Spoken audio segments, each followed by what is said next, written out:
Awesome, and this is your first comic exhibition as an exhibitor, right? Right, how do you feel about that really quickly? I'm really excited. I'm wondering why it's my first. I feel like they should have been here a long time ago. I'm looking at the work, and this is very much the space and the conversations that I want to be in. So I'm feeling very excited, very inspired, and excited for the next year to see what everyone else has done and present hopefully what I've done. Thank you very much. Carlos. Yeah, so I'm Carlos Loso Perez. There's a couple Carlosos here today, so I'm going by my artist nickname, Does Loso. And I'm an artist / scholar. And what happened with me was I had, for my MFA, I had to do with, for my thesis, I used Aldama's books. And I looked him up and got to interview him, and he was kind enough to lend his insight and expertise and knowledge for my thesis paper, which was Syncretic Narratives, Multicultural Applications in Sequential Art. And I also had to do a 22-page comic on the theory about that thesis. So after I finished my MFA, I started Prime Light Studios, which is my company, and I'm hoping to expand it and create an actual space for arts development. And after getting my MFA, I was interested in teaching and still am, so I will be making courses for online to teach, and I want to create a space for artists to grow and develop creativity, and I want to be a catalyst for that, from not being able to do that myself in my past. What's up, Jay Gonzo again. I just an artist. Yeah, exactly. I was here last time, so yeah, I just draw. But I'm actually just talking to Ellen about. I do want to teach eventually, kind of maybe like a design and philosophy class. So my background, my schooling, my academic background is in graphic design, as well as a little bit of fine art training that I had at the High School of the Arts. But yeah, it's what I do. And a little bit about myself. Like I said, my name is Stacy Robinson. I've entered my second year as an assistant professor teaching graphic design and illustration at the University of Illinois at Urbana-Champaign. Urbana-Champaign is two very small towns separated by the university, actually 2 hours south of Chicago. So I'm going to ask a few questions, then open it up to the audience, saving most of the time for you all to ask questions. So connecting art and academia, what made you want to do that, be an artist scholar? Well, I'm trained as an ethnographer, and I started out as an undergrad doing a project that was mapping. It was looking at this community in South Phoenix, the Black and Latino community, and mapping the abundance of payday loan places, auto title loan places, checking cash places that were in that community. And as part of my thesis project, I wrote a report, and then I went and I presented the work to the community and at the university and at different conferences like that. And I just realized that our work gets published and nobody reads it. And so then who is it? Who is it for then? And so that's when I was like, well, I'm mapping, and that's visual. And so I just kind of fell into, then when I went into my MA in applied anthropology, I fell into, making fotonovelas because they're culturally relevant to our community and across many communities, and working with the community of South Phoenix, different artists that I knew there, different activists that I knew there, to tell these stories and why is it that this is what's happening is wrong, and then what is the colonial legacy of these places being in areas that were redlined, before. And so that's just how it happened, and I didn't think of myself as an artist. I'm really uncomfortable with that term still. I thought of myself as a researcher who was making my research visual, making my research accessible, and so that's how I come to it. And then I realized, oh, well, I am an artist because there is something to it. I'm curating, I'm taking images, I'm designing, but I'm also learning from everybody here more about the arts and how to be an artist, because I'm really approaching this as a scholar and an activist. just reminded me of a term, not research, but me-search, right? When your research becomes about you, you really get to explore your own interests, right? And turn it into your career. Yeah, that's really awesome. Same question, what, Loso, what made you want to become an artist scholar? It's been a bit of a journey with that. I did my undergrad in painting and drawing. It was classical training in painting. And I also got minors in anthropology and ethnic studies. So I really like culture and stories and everything. And after I got out of college, I didn't really know what to do with the art. I just made art and had some shows and had my day job to keep myself afloat and everything for 7 years. Didn't think I needed any more school. And then after I got some opportunities to teach some workshops, I fell in love with teaching and found out that it was really fun to share talent and also develop other talent. I thought teaching was just an opportunity to share what you know. So what happened was, also happening, as a fine artist, I found it really hard to kind of develop a career. It felt like it was a really political industry kind of game and kind of had to die to make it. So then when I rediscovered my love for comics, I figured, hey, these are artists that are still alive and people still want to see them and, you know, hang out with them and see what else they're going to come up with. It's not an art form where people want you to die and then your stuff is worth money. So I decided to combine teaching by getting my master's and then comics as an art form that I could tell stories and also work on my art. So they kind of got married together in that aspect for me. And it's been a journey ever since. It's just kind of transitioning out to this post-grad kind of scenario, and I like it. Look forward to the future. But basically my main thing was to be a part of being a catalyst for change. And being in these academic scenarios, I was usually part of just the spectrum of the diversity. And that usually wasn't reflected in the faculty as well. So I'm hoping for future generations, seeing people like me as faculty making more, and also having more students coming in and feeling like, hey, this is a possibility and an opportunity, just the way it was for me when I was doing undergrad, as a pathway. Yeah, well, I don't teach currently, but why do I want to teach? So I was fortunate enough, or maybe unfortunate enough, to when I came up in the design field, that it was a very physical, mechanical process. We were still waxing down PMTs and figuring out V-loxes on stack counters, which if any of you children have questions about that, I can explain it later. It's super dull and boring. But I also came of age to doing design work for the past 25 years, with the rise of digital, and then each new generation comes in and is expected to know how to do more and more and more. And I'm amazed at the skill level of kids coming out of college and the process, how they know how to do a ton of stuff.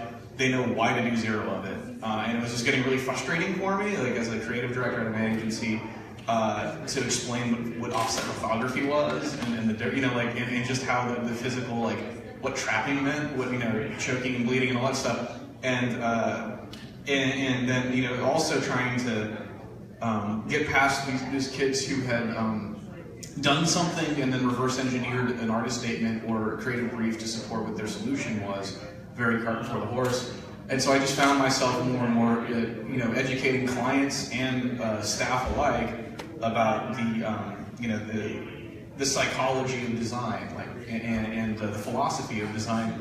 And it's just something they just looked at me with blank stares. I'd never heard any of this, and a lot of it was my school was shit. I'm just terrible, sorry, any kids out there. It was just stuff I learned on the job, but it's also the environment that I came up in the advertising field, and it led me to learning about like brain science, like all these fMRI studies of decision making, and a lot of psychology, a lot of anthropology, a lot of cultural anthropology. And just, the more I learned about my trade, the more that it pulled me in these very scientific realms where what everyone likes to view as subjective and kind of magic is actually quantifiable and mechanical if you understand the mechanics of it. And, and the more you educate, your staff and or other designers, the better off the entire industry is. And it's not just a lot of supposition of people doing what looks cool and hoping that it works. Figure out how it works and then make that look cool. And so I've been kind of on that track for a while, just in my own personal crusade with the jobs that I've had. And so at some point, I've had a lot of people approach me like, you should maybe teach a class on this. And so I want to get around to that because I think that kind of synthesis, that understanding the mechanics of design, the psychology and the philosophy of design are really lost because everyone's in a clamor for the newest distribution method, right? We've gone from, digital to mobile to, programmatic, and all of these things have just changed the way that you can message people. Has not fundamentally changed why you message them or how you message to them. And that's what I want to start instilling in this younger generation, so we don't have a bunch of people who can design you a fully comprehensive campaign that can launch at the push of a button, but the message is zero compelling, So that's what I'm trying to get into.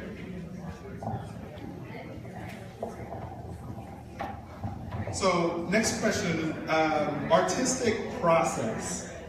So we've talked about research. We've talked about being an artist scholar. We even a little bit talked about next steps, right? And hopefully we can go back to next steps if we have time. Next steps in your career. But let's talk about artistic practice and process. Talk about what your project is, and talk about the process for making them.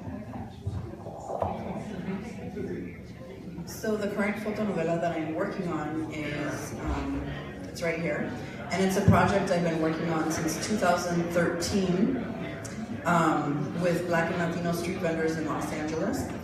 And street vending was illegal, and they were being criminalized for that, jailed, fined, and sometimes deported for street vending. And so I started going to meetings. Street vendors were organizing to legalize street vending, so part of it was going to meetings. Another part of it was then once I started going to meetings and I told them, look, this is what I do, I would like to support your campaign. And then I gained that trust, so there was rapport building to work with the 6 vendors that are in this story. And then getting together with each of them individually and as a group and kind of discussing what kind of counter stories did we want to tell about street vendors. And so, all of this was like my notes, listening and then taking notes and listening to what it was that they were really struggling to convey. And so then all the design decisions kind of came of that. So street vendors would tell me, when people come out, they come out and they take photos of the food in our hands, and that was dehumanizing for them. And so the concept behind the portraits and showing their faces was all to counter. So, and with each of them, we decided what would be a counter story that they wanted to counter. So, for example, Yogita sells raw foods, and there's a common conception that street vending food is unhealthy. And so her story is about countering that. And so it's a lot of meeting with them, it's a lot about talking, it's a lot of sort of sketching out layouts while I'm with them. And then going out and doing an audio interview. I always like to do an audio interview first. And then after that we discuss, based off of the audio interview, the themes that came up to me that I found very compelling. Then where do we want to take the video? And so then in that sense, we're filming at a place that they're choosing, depending on what story they want to tell, and then I'm sort of prompting them. And then with the photos and the video, then I create the augmented reality pieces that are embedded throughout the fotonovela. And so that's my process. It's a very long process. As you can imagine, those meetings began in 2013. We released this in 2015. We're now working on what I call 2.0. And so it's a long process, but it's very community-based, and we've all worked on it together. Awesome. So artistic practice, your project or product, and your process. My main product is comics. Comics, whether it be print form, web format form, and just getting ideas. To me, comics is translating an idea for consumption. And I'm learning that pulls from everything, from design to fine arts and everything. My background for art traditional training is fine arts, so it's been a bit of transition to learning how to go from that process into making comics. Even though they're both drawing or it can be painting or it's visual art, it's very different. When it came to painting, you have an actual canvas, you have supplies, and you use it up, you get the idea out there.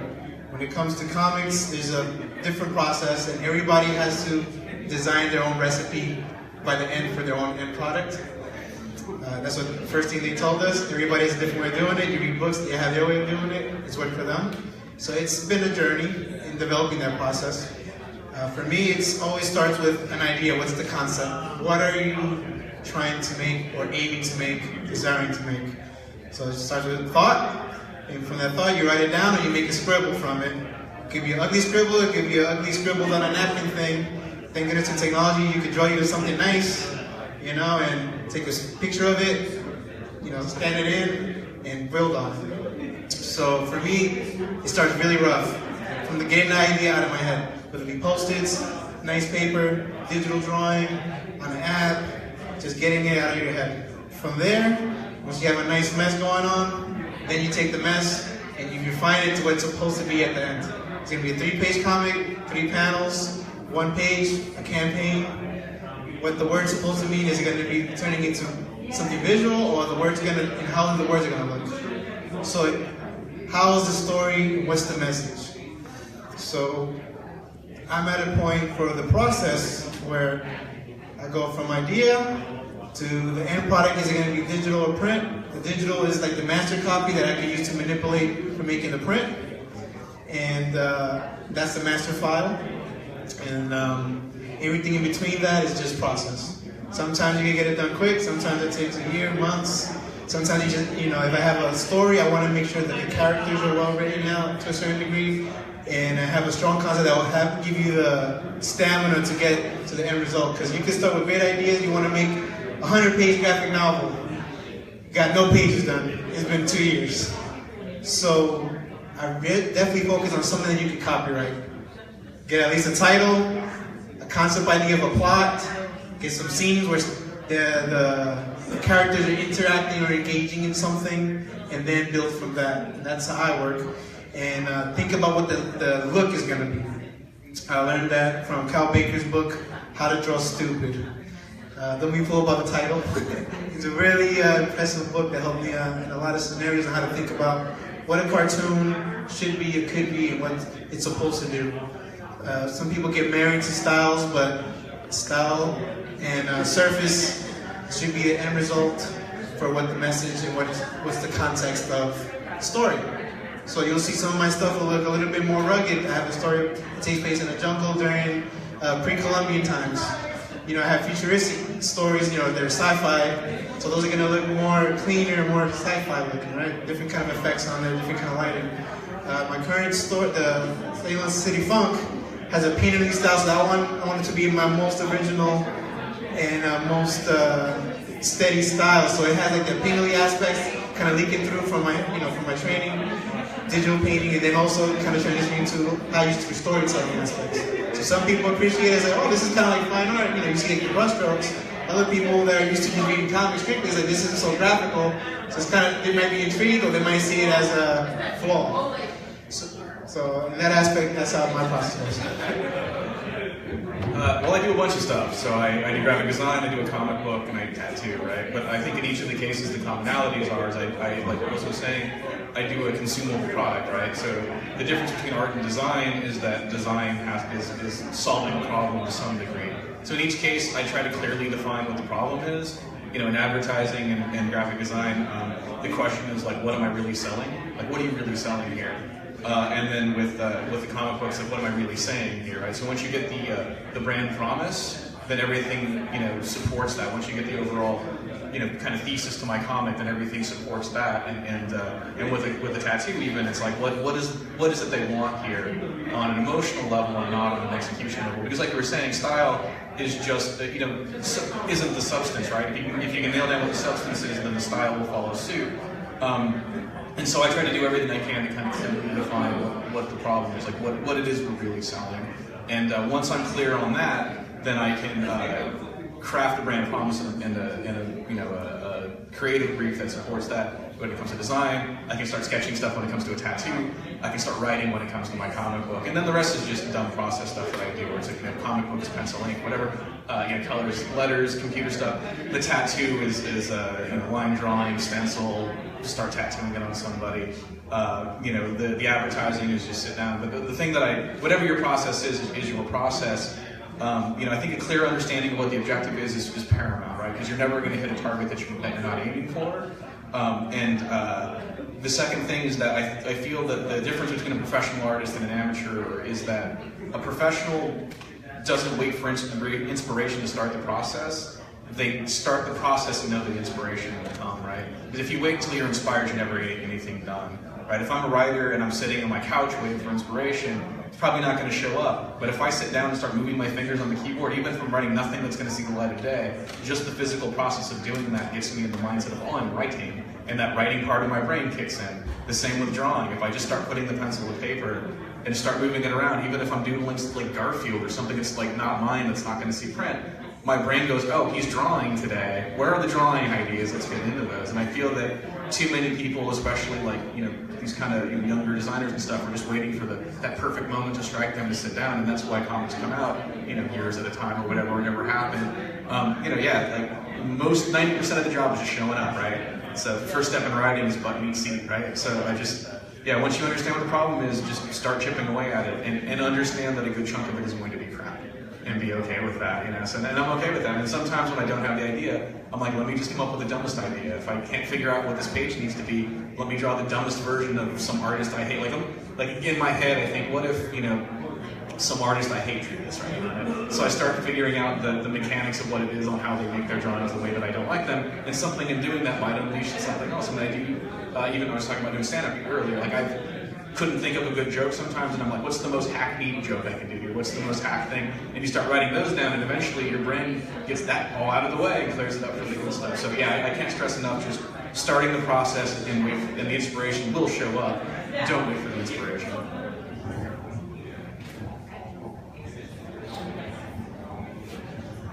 Before I open it up to the audience, I want to talk about process, and in that, I wanted to talk about the book that I just finished up, which is called I Am Alfonso Jones. It's about an Afro-Latino boy who was killed while buying a suit to go visit his father, who has been exonerated of a crime. I believe it's being called the first Black Lives Matters based graphic novel. It's coming out through Lee and Lowe Books, debuting next week at New York Comic Con. And the process for the book, I thought it was really important to talk about the process. So I'm drawing on traditional 11 by 17 paper, and sometimes those sketches are really rough. But I basically need I just need enough of a line to pass it off to my colleague John Jennings, who does a lot of the ink work.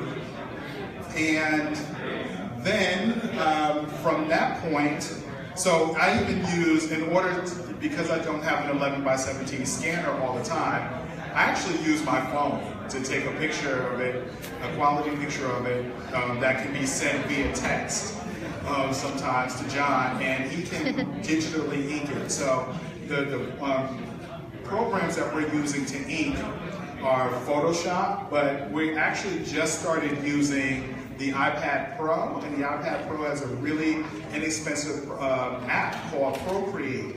It's a $5 program that allows you to create really nice quality line work, and that you can export. You can also bring that into Photoshop, or you can create that in Procreate as well.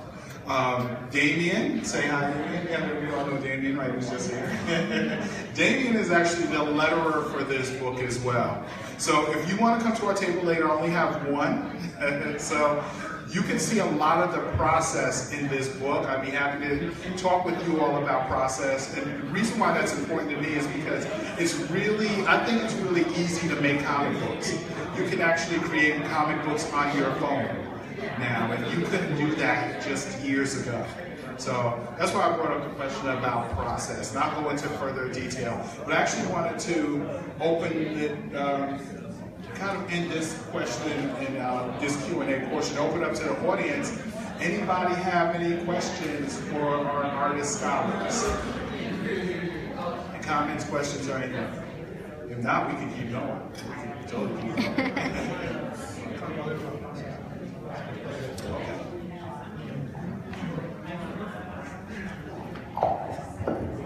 So how often does the industry put a roadblock in your path of creativity?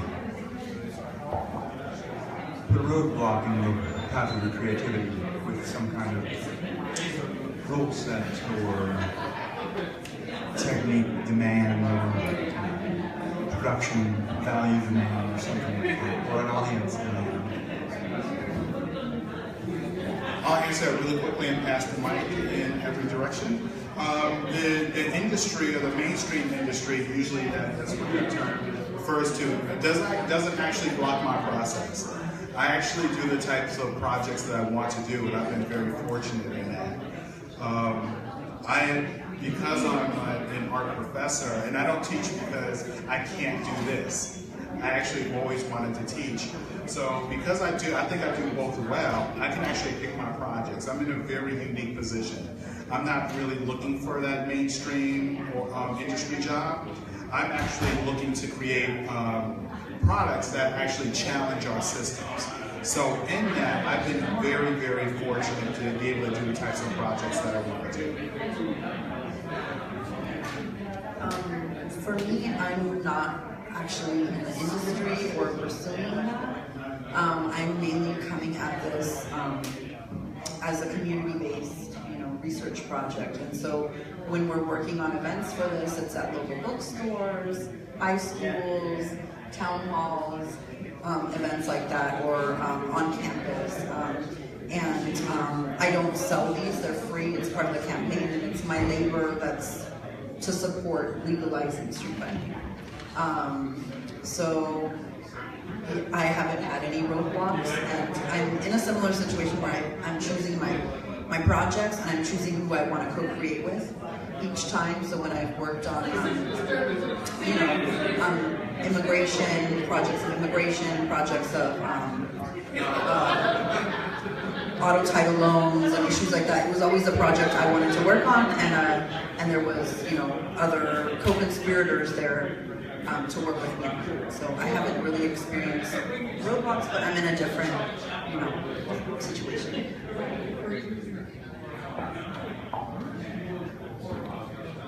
Yeah, I'm in a similar situation like Stacy. I don't think there's any roadblocks in my creativity, because I only do the work that I wanted to do. But the problem has been is that when you're new in the industry, you have to find a way to make a name for yourself. And if you're new and coming out with new characters, that's a challenge, because people don't know who that is and may not always be ready to invest or participate in it. So it takes time to get known, even if you are doing your own projects, just to get out there, build a following, build a fan base, and get known for the type of work that you want to do. Now, I wouldn't say it's a shortcut to just work with contemporary industry stuff, but the challenge would be in that the pond is thicker. A lot of people are competing to Joe Spider-Man, Batman, and all that, and for you to get your foot in the door will be a challenge, and it's a challenge for anyone, no matter what their expertise are. For me, it's not a challenge at this point, because I'm looking to challenge the system myself and develop new industries and niches that could cater to what I seek to do, is tell different stories that aren't necessarily mainstream, but have the potential to expand and also be inclusive. Yeah, I self-publish, so I don't really have to deal with the industry. The only real roadblock is distribution, like you were talking about. But I was fortunate enough to get into Diamond for issue 1 at least, and then they solicited 2 for me as well.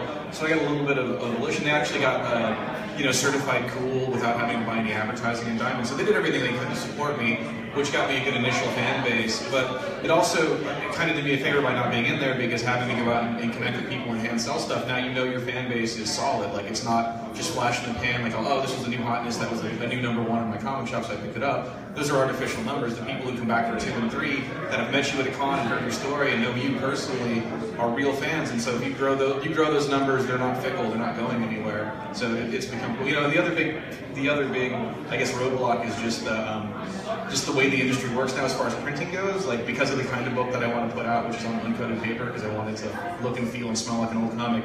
You can't do that digitally, you know, that's just not a thing that can happen, so I have to turn a press on, which is just costly, you know, so it's an industry that hasn't really adapted to small runs of quality books. If you want to do crap books, you can get 10 crap books printed, like at Kinko's tomorrow. If you want 10 quality books, you're going to pay the same amount as if you get 1,000 quality books, because you have to turn a press on for that. But I mean, that's just the mechanics of how printing happens. So I mean, I can't change the fact that a 4-color lithography involves a pressman and a giant machine and reams of paper just to get started and up to speed, you know. So that's a cost I have to incur, but it's something I'm willing to absorb so that I maintain the integrity of the product that I put out. Anyone else? More questions? Oh, sure. Hold on. I mean, you made me think that printing, that is a huge, cost and very difficult for me to do on a grad school budget. One of the things that I did was, because I was doing this project in collaboration, I worked with East LA Community Corporation, and they had their nonprofit. So they had the funds and they were able to print it for me, and so that's how I kind of got around that. And so that could be an idea, depending on what topic you're doing, to think about a nonprofit that could partner with you. They do grants writing and stuff like that, so they might have more funds to help you put your work out. Anybody else? One of the questions I always like to ask, and I'm not sure, Frederick, how much time we have. Well, it's 20 minutes. We have 20 minutes? Okay, cool, we got 20 minutes. So, one of the questions I always like to ask, and this is more of a, I'm gonna say, I don't know if it's a fun question or not, but I always think, always like to put people on the spot by asking this question. If you knew you were going to die tomorrow, what would you leave in this world as a final product? Want a moment to think about that? Oh. I would just get issue 6 done. That's it. Like I'm working toward like the 6-issue arc. I'm on 5, or 5 is printed. I'm doing 6. I just want to finish the damn story. So yeah, I would just spend all my time between now and then just getting 6 as done as possible. I need to repeat that again. So, not trying to be too morbid, but if you knew you were going to die tomorrow, what would be your lasting legacy? What would you leave in this world as your legacy, as a final project or product? Well, definitely have my book out, but the company or the brand that I'm seeking to establish and what it stands for, my brand promise is it's Prime Vice, and I want to be able to inspire that people should go for theirs and not be afraid of those kind of consequences. So if I was to be remembered like, hey, that's the guy that made the hyena logo and he made those funny books and stuff, and people, they'll see the books or the kind of work that I've done in different atmospheres and stuff, and just be like, it's been done, it's possible, I'm gonna take it to the next level. So just that would be enough for me.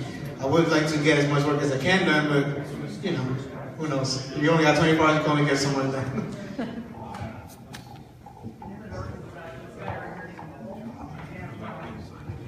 So I have 2 young children, so it's a very distressing question. I have a 3-year-old and a 5-month-old, and I guess if it was my last day on Earth and I had to do a project and not spend time with them, I really, really would like to make, this is kind of a dream of mine, but to make a sex positive and body positive book for children, for very, very young children. And so that's something that I would like to do, to leave for my children, for other people's children. So that's something that's not out there that I've been looking for my kids, so then I realized, oh, I gotta make it myself because it doesn't exist. Awesome. I want to make sure that I'm leaving time for the audience, so no hands, I will keep going with questions. Yeah, anybody? No? Okay, cool. So one of the things we talked about earlier were next steps, right? And we are we're in different stages of our academic artist career. So, in reference to next steps, what are you thinking about as a next step to get to teaching that class that you're interested in teaching, right? Or post grad school, right? What are your plans, or have you, or do you mind sharing? Or your next steps? I don't know who wants to take that first. I'm just trying to get back into school. Oh, okay. Yeah, my next step is just I gotta get back into school. I gotta get degreed enough to start teaching classes and work toward, start doing the research on the textbook I eventually want to write about this, because I really want to marry, as much as I'm going to be looking into like Massimo Vignelli, I also want to look into like, brain science and, how the decision making happens and just kind of, and some overall psychology, philosophy, like all of the disparate parts of that. So, but first and foremost, I gotta get a steady enough job to go back to school, and that's literally, I'm just trying to get home from Ohio, actually. That's like my next step. So hopefully I'll get back. So, yeah, that's me.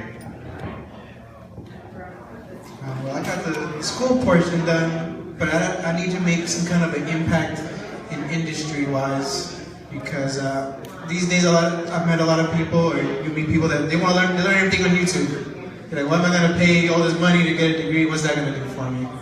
So I feel I have to validate myself as some kind of industry professional with actual impact in people's lives, developing either courses, lessons, tutorials, or in a following in a way that, build a business, and that's going to take time, maybe years and stuff, and that's going to further my craft, perfecting it, mastering it, and also being able to have clout in that manner, because universities don't just want you to have a degree, and if you're diverse, they want you to be able to bring something and have the confidence that the students that you have are going to go out there and gain something from your courses. So I feel now the internet is an open field for that. Those numbers don't lie, those likes don't lie, those comments. So I'm focusing on developing that and developing courses, teaching, and getting that real following online. And also on the opportunities that pop up to prepare myself for academic setting when that opportunity does arise.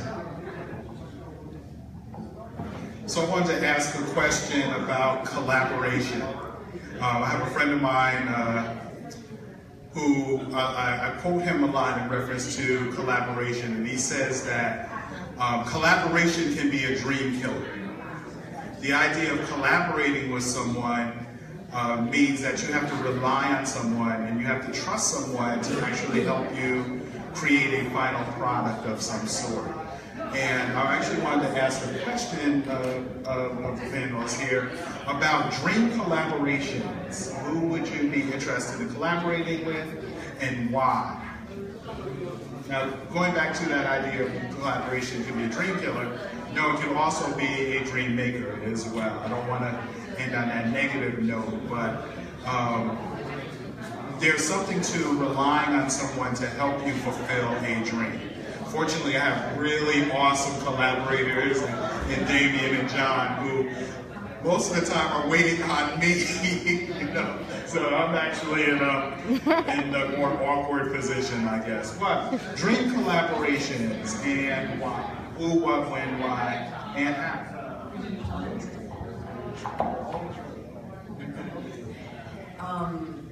In terms of dream collaborators, right now I'm working with my dream collaborators. I'm working on expanding this. So I'm working with 5 more street vendors from different parts of LA, Pacoima, MacArthur Park, so it's growing, and so that's amazing. But after I'm done with the street vending series, I would love to collaborate with day laborers. I'd love to do a project, a fotonovela with nannies. In Los Angeles, I'm really drawn to telling stories about people who are doing the labor in our cities that are what I call, the unsung heroes, the people that are making the city happen that we don't really see or acknowledge. And so I would love to do like a series of projects like that, collaborating with the Day Labor Center in Los Angeles and many organizations. So anything like that, those would be my dream collaborators.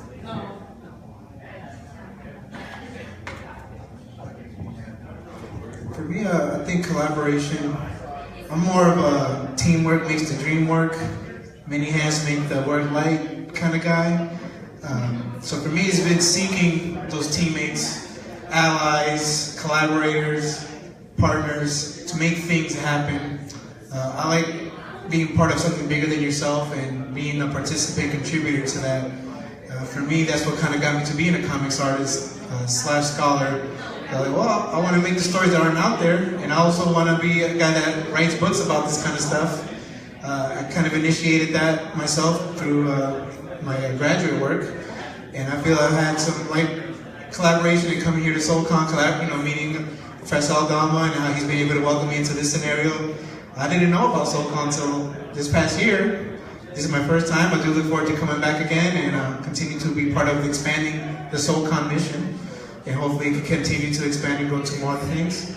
The possibilities, I really feel, are endless. So I can't really say what my dream is to kind of lock it down. But I do have ideas. There's people I do want to work with, or at least reach out to, and build synergy with. It's not just like, oh, I like your stuff and I want to do whatever you say or whatever you need. It's more about where are they at as artists? Because even if you have the talent, skills, experience, timing is a major factor. Or even if the project, may not be ready to be coming out, when it needs to come out. So sometimes you just need to at least build a friendship with somebody to get to a level where you're collaborating on something. So, I definitely I came out here, I started my little sketch artist promo, and that was one way that I wanted to at least make friends and put myself out there, make an impression that was positive, and also boomerang back to create that kind of karma to expand on that. So I really appreciated that people were willing to lend their time, hand, and skills to even just doing this part. And this has been going on since last year, so that's a community that kind of developed from just an idea that sparked. And that's kind of a dream come true. That's been made real, and that exists in its tangible form. In the future, I want to continue to, get to a level where I'm working on a book with somebody, and the book needs to get out, so, they need an inker, or they need a colorist, they need somebody to do a design on it. Just get the product out because it needs to happen and be put out there before your dream gets out there. And when it's time for your dream, you pull the people in and make that thing happen. So there's a long list of names, and it's growing, and hopefully it continues to happen. It will happen. That's a weird question, man. I mean, I got a bunch of writers that I like to do stuff with, just kind of friends of mine, There's a writer, Chris Sims, he used to write for Comics Alliance, and he and I pitched and have a few books now.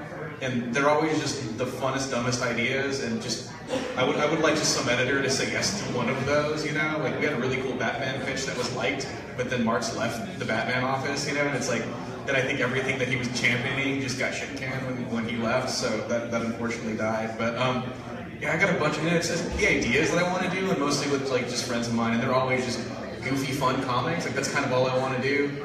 But absolutely pie in the sky.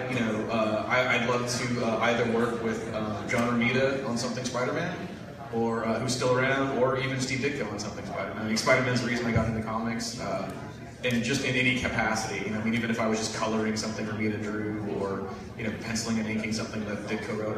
Whatever the capacity. But if I could just turn to someone and say, yeah, I work with Steve Ditko on Spider-Man, I'd feel like my life was complete. Yeah, for sure. Or even John Romita. To me, Romita's is Spider-Man. When I was a kid, I had the Power record of Spider-Man that had Romita drawing on the cover. So that was in my head, that was the image of what Spider-Man looked like for the longest time. So, I've worked with a couple of Spider-Man artists on some other projects, and guys I've respected. And so they're probably the last two on my list that are still living. That would probably make me quite good.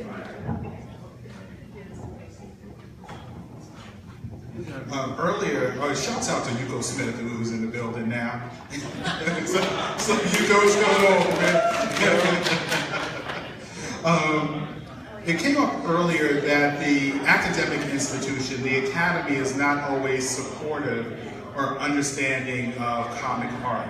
However, that's not to say every academic institution or program holds on to that. Actually, there's some who are very supportive and very progressive.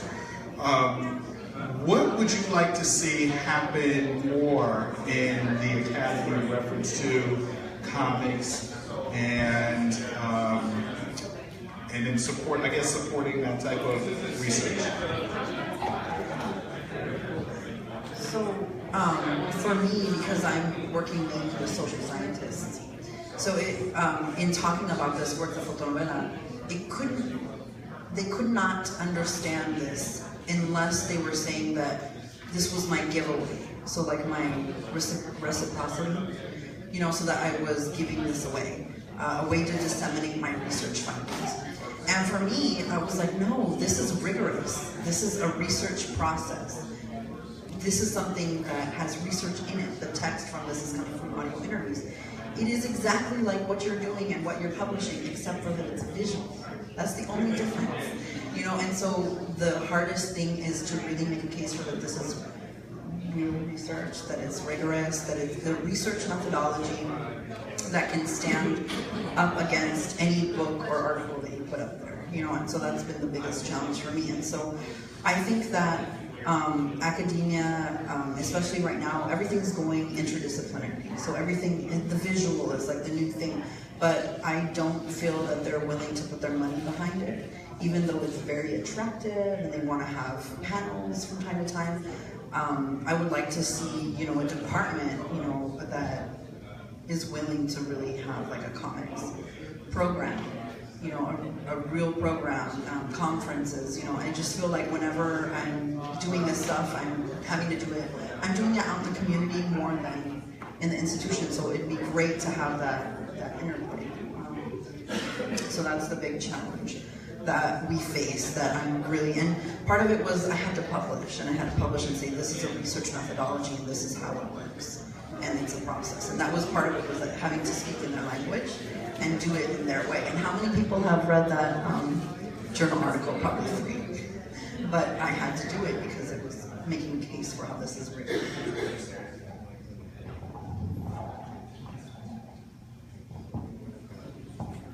Okay, well, I think the biggest challenge that I faced when I was in the academia was there was a lot of good artists, very talented students that could draw really well, but their stories, they didn't always have context. It was kind of just fan art, and so I think that my thing was, I kind of discovered I was more of a writer than a drawer. I just wanted to be able to draw my ideas. So like, my biggest critique was like, well, I've never heard of a story like this, very interesting, but you gotta work on your art. But then I saw, you know, all these talented artists, but you get kind of mesmerized by the surface, but the context, there wasn't always so much substance, or enough substance to kind of keep you gripped to it beyond like just the first page, kind of like flash in the pan. So I think more of a push towards making, you know, being thinkers in what you're drawing about. You know, why are you making the stories? Is it just, you know, another version of Game of Thrones? Do we need more dragons? If you do need more dragons, like what should they be doing? Make it more relevant and make it so that it has some kind of cultural impact, or have an intention of making some kind of cultural impact before, besides just filling an ego with your technique and craft. I think I'd like to see comics taken seriously on more of an anthropological kind of like cultural anthropology, because I feel like when comics are taken seriously, they're these black and white, navel-gazy, you know, like, I love the Bechdel comics as much as the next guy, and they're one of the few things that have bubbled up into like cultural importance, or Mouse, or those sorts of things. But I feel like when companies say, we don't do superhero comics, it's kind of the I don't watch TV of that world, you know what I mean? It's like, I only do serious films, you know?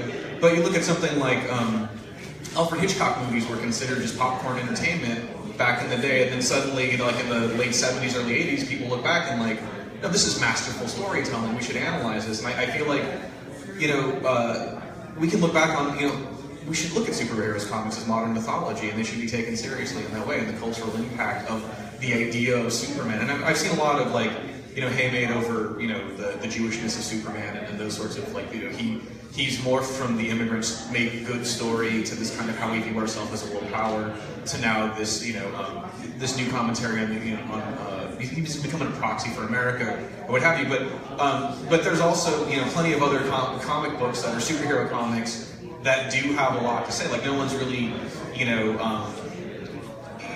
written that article about the Hulk being a metaphor for toxic masculinity, right? I mean, like there's a lot of dumb stuff that resonated that people should look back and go, why is it something as stupid as Ant-Man made it as far as getting to have a movie made out of it? Like what is it about the psychology of being able to change your physical presence, size-wise that becomes compelling, and like there's so many reasons that these myths have stuck with us that it deserves a little bit of serious academic recognition, and not just here's a Holocaust story, because of course that deserves recognition, and March absolutely deserves to be recognized, because those were compelling stories, and the medium that they were delivered in just so happened to be comics.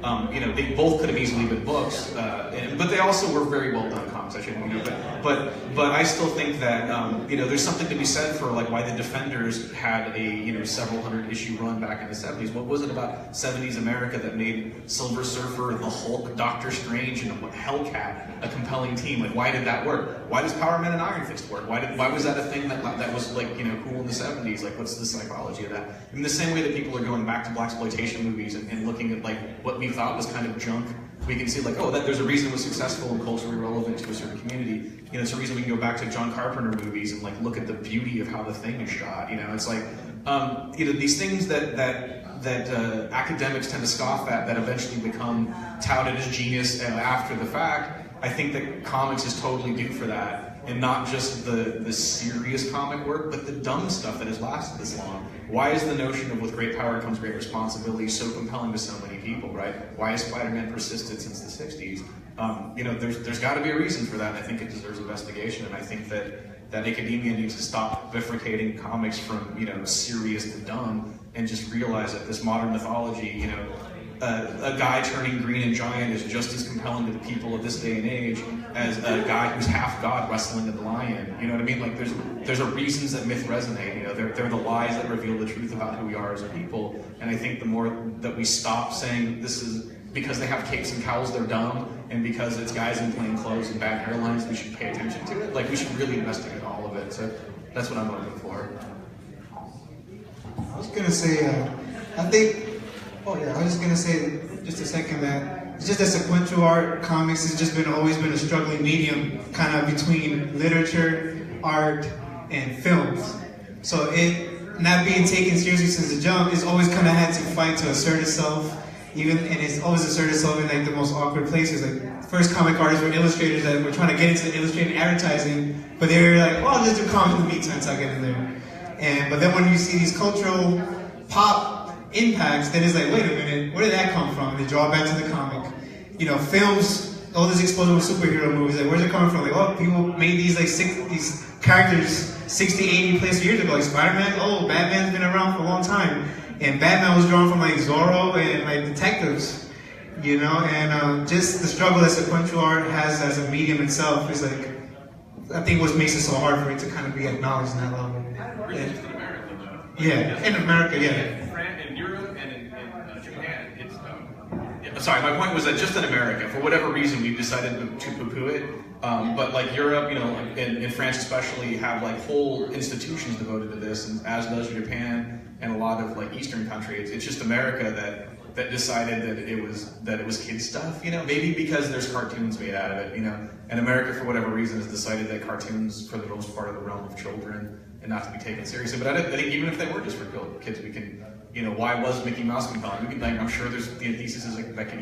We can understand the cultural importance of Mickey Mouse, who was 100% for children, yet people don't want to look at comic books. So yeah, I think it's just cultural elitism in America. Comics Code coming out didn't help. And then when that psychologist came out with how it's rotting people's brains, which totally got debunked after. So there's been just roadblocks. And thank goodness that the fight's still kind of going strong, and I think it's not going to stop and it's continuing to expand. And I think being taken as serious as it is in other places is going to lead to that expansion. Final thoughts?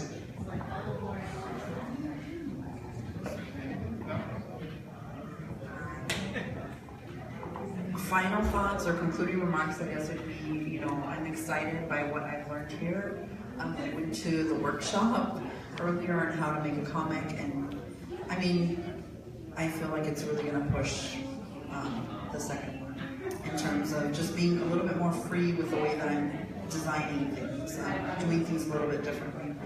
So I guess I'm just really thankful to all the artists here and everything that I learned from the workshops.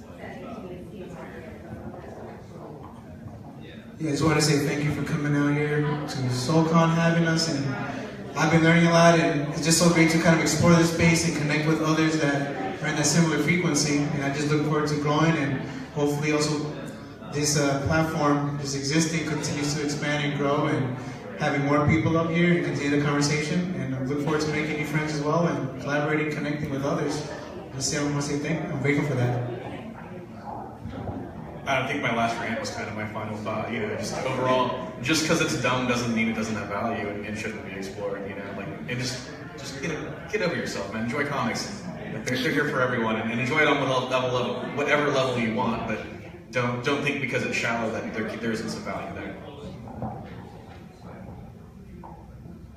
All right, thank you. That concludes our panel. I'm not sure what panel is coming up next. But, say again? A movie will be up.